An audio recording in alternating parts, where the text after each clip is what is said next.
હવે અહીંયા આગળ જોઈએ કે સૌપ્રથમ જે વર્ગીકરણ આપવામાં આવ્યું કે સૌપ્રથમ જે વર્ગીકરણ આપવામાં આવ્યું કયું હતું? કૃત્રિમ વર્ગીકરણ પદ્ધતિ હતી. કઈ હતી? તો એને કહેવાય કૃત્રિમ વર્ગીકરણ પદ્ધતિ. તો કૃત્રિમ વર્ગીકરણ પદ્ધતિ શેના આધારે આપવામાં આવી? તો કૃત્રિમ વર્ગીકરણ પદ્ધતિ એ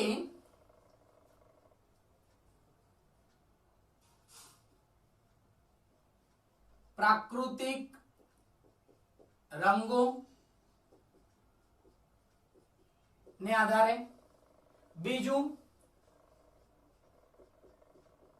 પર્ણોની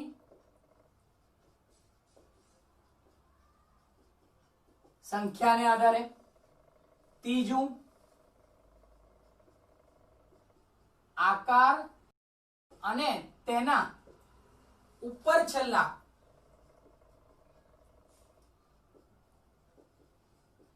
દેખાવને આધારે જે વર્ગીકરણ કરવામાં આવ્યું એને શું કહેવાય? કૃત્રિમ વર્ગીકરણ પદ્ધતિ. એટલે સૌપ્રથમ આપણે ઓલરેડી જૈવિક વર્ગીકરણની અંદર આપણે ભણી ગયા.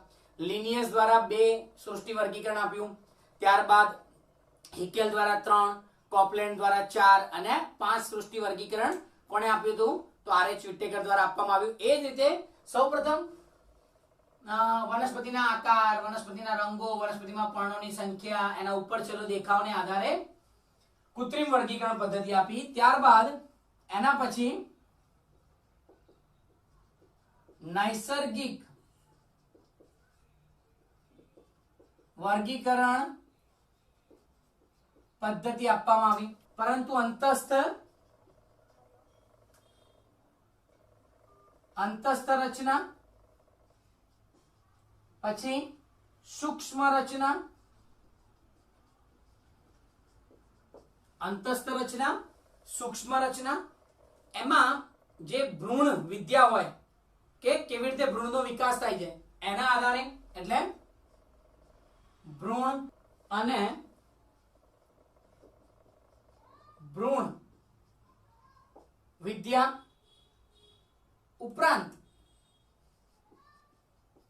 ઉપરાંત રાસાયણિક વિદ્યા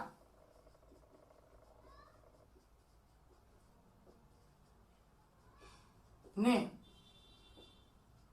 આધારે તેનું વર્ગીકરણ આપવામાં આવ્યું.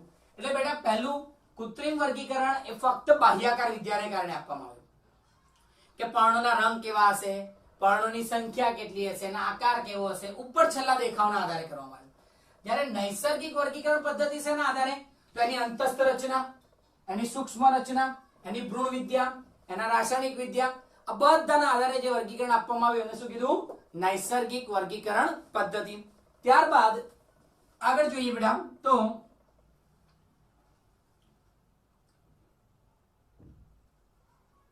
ઉદ્વિકાસીય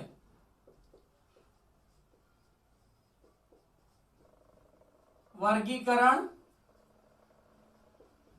પદ્ધતિ, જેને ઇંગ્લિશમાં શું કહેવાય છે? ફાઇલોજેનેટિક.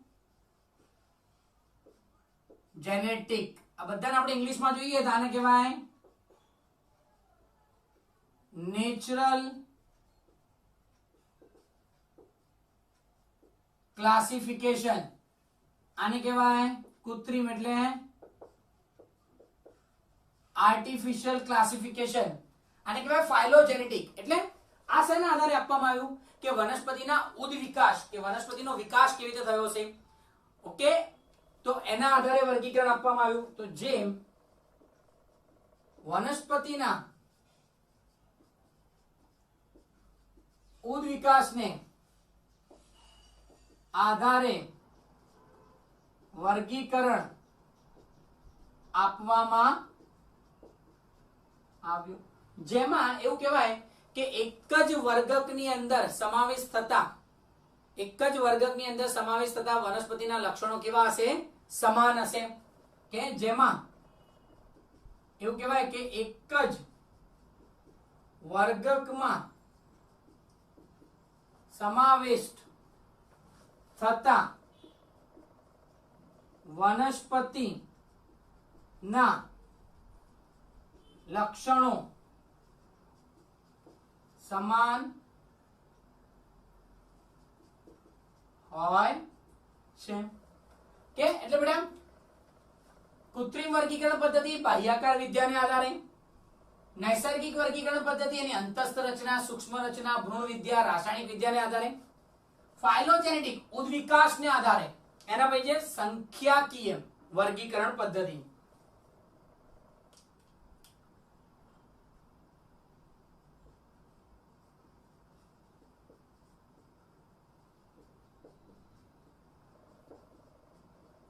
જેને કહેવાય ન્યુમેરિકલ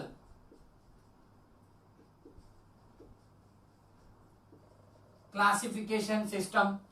તો એમાં શેના આધારે કે સંખ્યાને આધારે, જેમાં કોમ્પ્યુટરની જરૂર પડે છે કે જેમાં વર્ગીકરણ સંખ્યાને આધારે કરવામાં આવે છે, જેમાં કોમ્પ્યુટરની જરૂર પડે છે. કોમ્પ્યુટરની જરૂર પડે જેની અંદર આંકડાકીય માહિતી હોય. એની અંદર શું હશે? આંકડાકીય ડેટા, આંકડાકીય માહિતી હશે અને એકમ માહિતીઓ હશે, જેમાં વનસ્પતિની આંકડાકીય અને એકમોની માહિતી હોય છે. સંખ્યાને આધારે એનું વર્ગીકરણ કે ત્યારબાદ રસાયણ વિદ્યાને આધારે વર્ગીકરણ.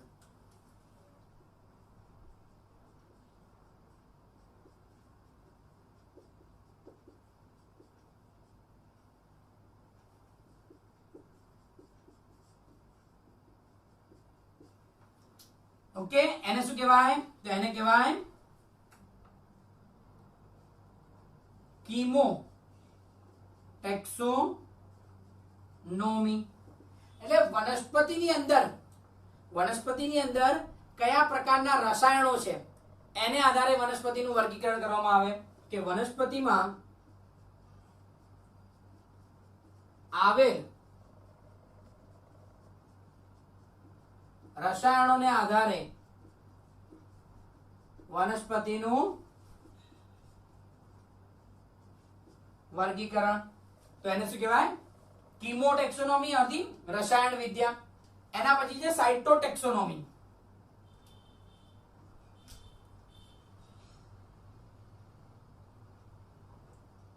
કોષ વિદ્યા વર્ગીકરણ.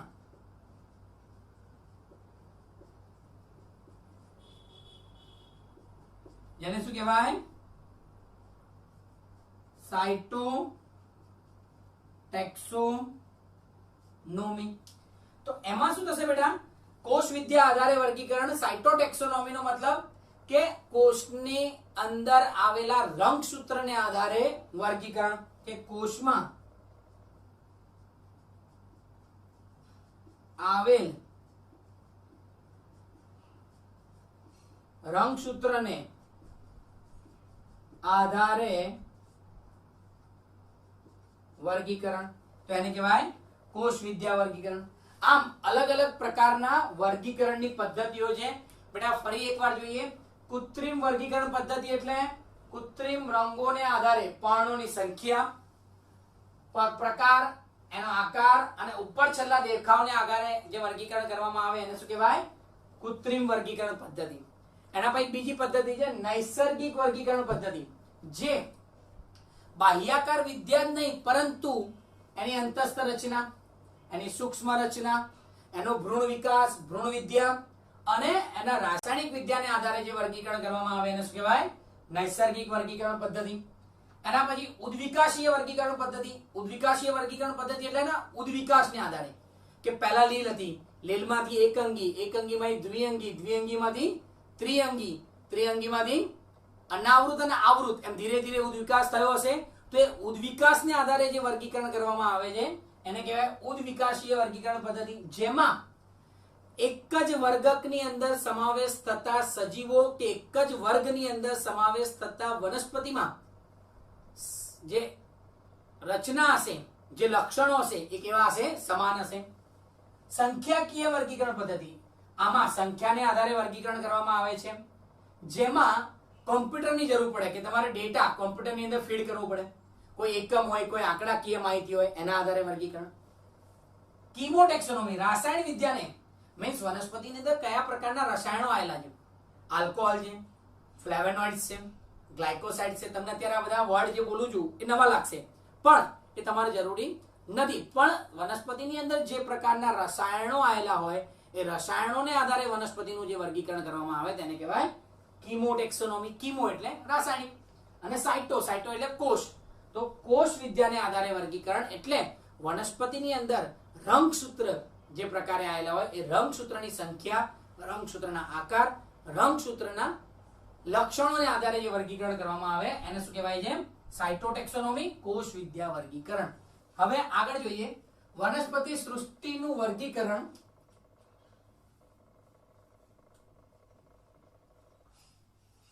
વર્ગીકરણ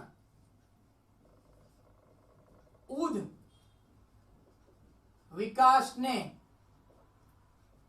આધારે, ઉદ વિકાસને આધારે વનસ્પતિ સૃષ્ટિનું વર્ગીકરણની બેટા વાત કરીએ તો પહેલું કે વનસ્પતિ સૃષ્ટિ. તો વનસ્પતિ સૃષ્ટિની અંદર પહેલો ભાગ લઈએ કે મૂળ પ્રકાંડ કે પર્ણમાં વિભેદન. શું લઈએ? મૂળ પ્રકાંડ કે પર્ણમાં વિભેદન. મૂળ પ્રકાંડ કે પર્ણમાં વિભેદન થયેલું છે કે નથી? જો ના હોય, જો ના હોય ના અથવા હા. જો ના હોય તેની અંદર ઉદાહરણ તરીકે શું આવશે? તો ઉદાહરણ તરીકે એમાં આવશે લીલ, જેને આપણે કહીએ છીએ એકાંગી. શું કહેવાય? એકાંગી. એકાંગી લીલ એ કેવું છે? જેનું મૂળ પ્રકાંડ કે પર્ણમાં વિભેદન થયેલું નથી. જો થયેલું છે હા, તો એનું વર્ગીકરણ હવે શેના આધારે કરવામાં આવશે? તો હવે એનું વર્ગીકરણ કરવામાં આવશે કે એમાં વાહક પેશી કે એટલે જલવાહક અને અન્નવાહક પેશી, એના આધારે એનું વર્ગીકરણ કરવામાં આવશે. તો એના આધારે વર્ગીકરણમાં શું થશે? જો ગેરહાજર હોય અને જો હાજર હોય, એટલે મતલબ શું થયો? જો વાહક પેશી ગેરહાજર છે અથવા વાહક પેશી હાજર છે. જો વાહક પેશી ગેરહાજર હોય તો ઉદાહરણ તરીકે શું આવશે? એમાં ઉદાહરણ તરીકે આવશે દ્વિઅંગી. કે આ લીલને આપણે ઇંગ્લિશમાં આલ્ગી કહેવાય. આ દ્વિઅંગીને ઇંગ્લિશમાં શું કહેવાય? બ્રાયોફાઇટ્સ. બેટા શું કહેવાય? બ્રાયોફાઇટ. આના ઉદાહરણ જુઓ તો આની અંદર આવશે મોસ આવશે, બરાબર, પછી લીવર વાટ આવે. આ બધાના ઉદાહરણ થઈ ગયા. એટલે વનસ્પતિ સૃષ્ટિમાં મૂળ પ્રકાંડ અને પર્ણ જેવી રચના હશે, પણ જલવાહક પેશી ગેરહાજર હશે. જો જલવાહક પેશી હાજર હોય તો વળી પાછા એના બે ભાગ. અને કોને આધારે? તો એમાં બીજને આધારે, કે બીજ ગેરહાજર અને બીજ હાજર. જો બીજ ગેરહાજર હોય તો ઉદાહરણ તરીકે કોણ આવશે બેટા? તો ઉદાહરણ તરીકે આવશે ત્રિઅંગી. અને ત્રિઅંગીને ઇંગ્લિશમાં શું કહેવાય? ટેરિડોફાઇટ. શું કહેવાય? ટેરિડોફાઇટ. એનું આપણે ઉદાહરણ જોઈએ આગળ. તેમાં શું આવશે? સેલે, જી નેલા, પછી આવશે હંસરાજ. કે આ બધા કેવા થઈ ગયા? ત્રિઅંગી. કે જેમાં જલવાહક પેશી છે પણ બીજ નથી. એના પછી આગળ વર્ગીકરણ જોઈએ કે કોના આધારે બેટા? બીજની બહાર બીજાશય, બીજાશય ગેરહાજર અને હાજર. જો બીજાશય ગેરહાજર હોય તો ઉદાહરણ તરીકે કોણ આવશે? અનાવૃત બીજધારી વનસ્પતિ, દાખલા તરીકે સાયકસ, પાઇનસ. આ બધા એના ઉદાહરણ છે. કે અને જો બીજાશય હાજર હોય તો એની આગળ વર્ગીકરણ જશે બે પ્રકારે. કયા કયા? તો બીજ પત્રો. કોના આધારે? બીજ પત્રોના આધારે. જો બીજપત્ર એક હોય કે બીજપત્ર બે હોય. એક હોય તો એક દળી, બે હોય તો દ્વિદળી. ઉદાહરણ જો એક દળીમાં મકાઈ, દ્વિદળીમાં વાલ અને સૂર્યમુખી. એટલે બેટા સિમ્પલ તમે જુઓ કે આ એના ઉદ વિકાસને આધારે એનું વર્ગીકરણ છે. શેના આધારે છે? એના ઉદ વિકાસને આધારે છે. જેમ જેમ વિકાસ થતો ગયો એમ આપણે વર્ગીકરણ આગળ જોતા ગયા. દાખલા તરીકે વનસ્પતિ સૃષ્ટિ મૂળ પ્રકાંડપર્ણમાં વિભેદન પામેલ છે? ના. તો લીલ. ઓકે, મૂળ પર્ણપર્ણમાં વિભેદન છે? યસ. તો આગળ જુઓ. વાહક પેશી જલવાહક કે અનવાહક પેશી છે? યસ ઓર નો? નો. ગેરહાજર તો દ્વિઅંગી જેને બ્રાયોફાઇટ કહેવાય, લીવરવાર્ટ મોસ. જો હાજર તો બીજ છે કે નહીં એના પ્રમાણે. બીજ નથી તો ત્રિઅંગી ટેરિડોફાઇટ, હંસરાજ અને સેલેજિનેલા. જો બીજ છે તો બીજાશય છે કે નહીં. એટલે અનાવૃત. અનાવૃતને આપણે બીજું શું કહી શકીએ? ઇંગ્લિશમાં એને કહી શકાય જિમ્નોસ્પર્મ. શું કહેવાય?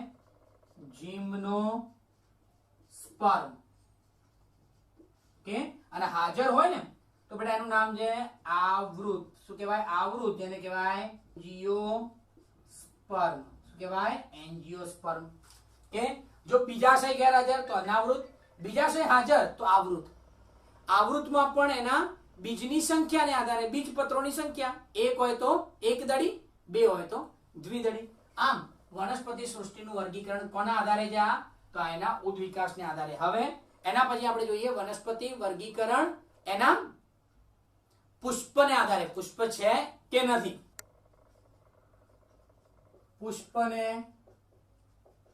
આધારે એમાં બેટા બે ભાગ છે.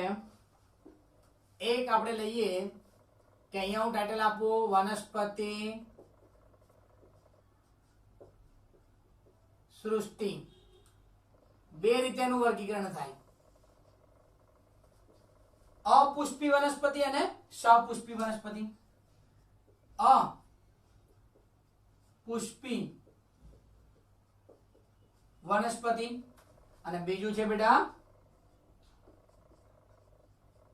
સપુષ્પી વનસ્પતિ. જો પુષ્પો હાજર હોય તો સપુષ્પી, પુષ્પો ગેરહાજર હોય તો અપુષ્પી. જેને ઇંગ્લિશમાં કહેવાય ક્રિપ્ટોગેમી એન્ડ ફેનેરોગેમી. આને ઇંગ્લિશમાં શું કહેવાય બેટા? ક્રિપ્ટોગેમી. આને શું કહેવાય? ફેનેરોગેમી. ઓકે. હવે જો અપુષ્પી વનસ્પતિ છે તો અપુષ્પી વનસ્પતિમાં પાછા એના ત્રણ પ્રકાર છે. એક છે એકાંગી, એકાંગી. બીજું છે દ્વિઅંગી અને ત્રીજું છે ત્રિઅંગી. કેમ કે આ બધા કેવા હતા? બીજ વિહીન હતા. આમાં પણ બીજ નતું, આમાં પણ બીજ નતું, આમાં પણ બીજ નતા. એટલે આ બધા પુષ્પવિહીન છે. એકાંગીના ઉદાહરણ જો બેટા, તો એકાંગીના ઉદાહરણની અંદર આપણે લઈ લઈએ લીલ, કે અને એકાંગીને આપણે બીજું શું કહેવાય ઇંગ્લિશમાં? થેલો. ઉભા રહો, હું નીચે લખી દઉં બેટા. એકાંગીને ઇંગ્લિશમાં કહેવાય થેલો ફાઇટા. દ્વિઅંગીને ઇંગ્લિશમાં કહેવાય બ્રાયો ફાઇટ. અને ત્રિઅંગીને કહેવાય ટેરિડો ફાઇટ. તો આના ઉદાહરણ જોઈએ. એકાંગી દાખલા તરીકે શું આવશે? લીલ. દ્વિઅંગીમાં દાખલા તરીકે શું આવશે? તો મોસ અને લીવર વાટ. ત્રિઅંગીમાં શું આવશે? દાખલા તરીકે હંસરાજ, સેલે, જીનેલા. આ બધા કેવા કહેવાય? ત્રિઅંગી, દ્વિઅંગી ને એકાંગી. આ બધા કેવા છે? અપુષ્પી. જ્યારે અહીંયા બાજુમાં જઈએ કે સપુષ્પી વનસ્પતિમાં પાછા બે ભાગ છે. કયા કયા? એક અનાવૃત બીજધારી. કયો છે પહેલો? અનાવૃત બીજધારી. બીજો છે આવૃત બીજધારી. તો અનાવૃત બીજધારીને બેટા ઇંગ્લિશમાં શું કહેવાય? જિમ્નોસ્પર્મ. જિમ્નોસ્પર્મ. અને આવૃતને શું કહેવાય? એન્જિયોસ્પર્મ. જિમ્નોસ્પર્મ છે બેટા, એના અંદર ઉદાહરણ તરીકે એટલે દાખલા તરીકે કોણ આવશે? તો સાયકસ, પાઇનસ. આ બધા કેવા કહેવાય? અનાવૃત બીજધારી. આવૃત છે તો એના પાછા બે ભાગ પડશે. કયા બે? તો એકદળી અને દ્વિદળી. એકદળી અને દ્વિદળી. એકદળીમાં આપણે જ્યારે એકદળીને કહીએ ઇંગ્લિશમાં શું કહેવાય? મોનોકોટ. દ્વિદળીને શું કહેવાય? ડાયકોટ. કે ઉદાહરણ જોઈએ. દાખલા તરીકે એકદળીમાં કયા આવશે? તો મકાઈ. અને દ્વિદળીમાં કોણ આવે? તો દાખલા તરીકે વાલ અને સૂર્યમુખી. ઓકે બેટા. તો વનસ્પતિ સૃષ્ટિનું વર્ગીકરણ એના પુષ્પના આધારે. જો પુષ્પ હોય તો સપુષ્પી, પુષ્પ ના હોય તો અપુષ્પી. અપુષ્પી છે તેમાં ત્રણ: એકાંગી, દ્વિઅંગી, ત્રિઅંગી. એક અંગ, બે અંગ, ત્રણ અંગ. થેલોફાઇટા, બ્રાયોફાઇટા, ટેરિડોફાઇટા. એકાંગીમાં લીલ, દ્વિઅંગીમાં મોસ અને લીવરવાટ, અને ત્રિઅંગીમાં હંસરાજ અને સેલેજિનેલા. એ જ રીતે સપુષ્પી વનસ્પતિમાં જઈએ તો એને કહેવાય ફેનેરોગેમી. પુષ્પ હોય. આવૃત, અનાવૃત. જો અનાવૃત હોય તો જિમ્નોસ્પર્મ, આવૃત હોય તો એન્જિયોસ્પર્મ. અનાવૃતમાં ઉદાહરણ તરીકે સાયકસ અને પાઇનસ. અને આવૃતમાં પાછા બે ભાગ: એક બીજપત્ર, બે બીજપત્ર. એક હોય તો મોનોકોટ, એકદળી. બે હોય તો દ્વિદળી અને ડાયકોટ. એકદળીમાં મકઈ, દ્વિદળીમાં વાલ અને સૂર્યમુખી. ચલો બેટા, આટલું ખબર પડી ગયું હોય તો ફટાફટ મને થંબ કરી દો.